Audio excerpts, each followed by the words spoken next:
Hello বন্ধুরা, কেমন আছেন সবাই? আশা করি সবাই অনেক অনেক ভালো আছেন এবং সুস্থ আছেন। আর আমিও ভালো আছি। আমি তো অনেক দিন হয়ে গেছে ফেসবুকে ঠিকঠাকভাবে অ্যাক্টিভ থাকি না। তেমন করে কোনো রিলস শেয়ার করা হয় না, মাঝে মাঝে ফটো পোস্ট করা হয়, এই আর কি। তার জন্য ঠিকঠাকভাবে ফেসবুকে আমি অ্যাক্টিভ থাকি না। তাই ভাবলাম যে আজ থেকে আবার শুরু করব আর কি, ফেসবুকে ঠিকঠাকভাবে অ্যাক্টিভ থাকার চেষ্টা করব। এই ফেসবুক প্ল্যাটফর্মে যদি একটা দিন ঠিকভাবে ফেসবুকে অ্যাক্টিভ থাকা না হয়, তাহলে আইডি বা পেজের অবস্থা যে কি হয় সেটা বলার বাইরে। আমার যে মাঝে মাঝে কি হয় আমি সেইটা নিজেই বুঝতে পারি না। কখনো ভাবি এইসব করে কি লাভ, এইসব ভিডিও করে কি হবে।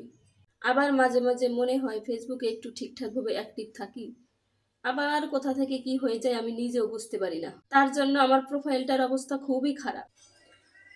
আমার রিচ, এঙ্গেজমেন্ট, তারপর হচ্ছে আর্নিং, ভিউজ সবই লাল হয়ে গেছে আর কি। এটা দেখে অন্যদের খারাপ লাগলেও আমার খারাপ লাগে না। আমার তো মাঝে মাঝে মনে হয় এইসব করা আমি বাদ দিয়ে দেই। তার কারণে যদি আমার আগ্রহ থাকতো তাহলে হয়তো বা দেখে খারাপ লাগতো।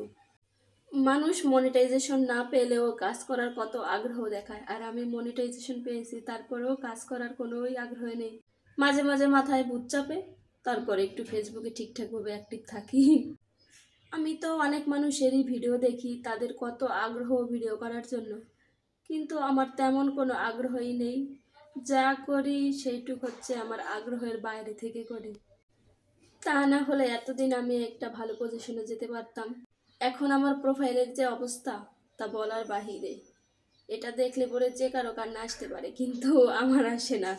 সারাদিন রুমে শুয়ে বসে থাকি, কোনো কাজকর্ম নেই, তারপরও ফেসবুকে পোস্ট করা হয় না। শুধু ভিডিও দেখতেই থাকি, মনে হয় কি একটা দেখার পর আরেকটা, এই দেখতে দেখতে দিন চলে যায়, তারপরও আমার ফোন দেখা শেষ হয় না।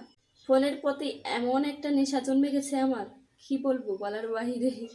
আসলে আগে যখন এমবি কিনে ফোন চালানো লাগতো, তখন আর এইরকম নেশাটা ছিল না। এখন তো আর এমবি কেনার প্রয়োজন নেই, ওয়াইফাই আছে, তার কারণে ফোন দেখার নেশাটাও বেড়ে গিয়েছে। এত পরিমাণে বেড়ে গিয়েছে কি আর বলবো। সারাদিনে মনে হয় কি অন্য কোনো কিছুই মনে থাকে না আমার। ফোন দেখতে দেখতে এমন একটা অবস্থা হয় আমার। এই ফোন দেখতে দেখতে আমার বই পড়াটাও আমি ভুলে গিয়েছি। আর এখন থেকে চেষ্টা করব ফেসবুকেও ঠিকঠাকভাবে অ্যাক্টিভ থাকার এবং আমার বই পড়াটাও চালিয়ে যাওয়ার জন্য। তা না হলে তো কিছুদিন পরেই তো পরীক্ষার ডেট দিয়ে দেবে, তখন তো আর কি বলবো। যেহেতু আমি মেয়ে মানুষ, তার জন্য আমার সব কাজই ঠিকঠাকভাবে করতে হবে। একদিক দিয়ে পড়াশোনাটাও চালিয়ে যেতে হবে, অন্য দিক দিয়ে ফেসবুকে কাজও করতে হবে, আবার অন্য দিক দিয়ে সংসারের কাজও করতে হবে। আসলে মেয়ে মানুষ হলে পরে তাকে সব দিকই খেয়াল করে চলতে হয়। কোনো একটা দিক যদি সে ভুলে যায়, পরবর্তীতে সেই দিকে আর তাকানো যাবে না। সেখানের পরিস্থিতি কি হবে সেটা আন্দাজও করা যায় না। এখন থেকে ফোনের নেশা বাদ দিয়ে পড়াশোনার প্রতি নজর দিতে হবে। তা না হলে আমার পড়াশোনা তো লাঠে উঠবে, তখন কি হবে। তো অনেক কথাই বললাম বন্ধুরা, সবাই ভালো থাকবেন, সুস্থ থাকবেন। দেখা হবে পরবর্তী আরেকটা ভিডিওতে। আর আমার ভিডিওটি যদি আপনাদের ভালো লেগে থাকে তাহলে অবশ্যই লাইক, কমেন্ট, শেয়ার করতে ভুলবেন না।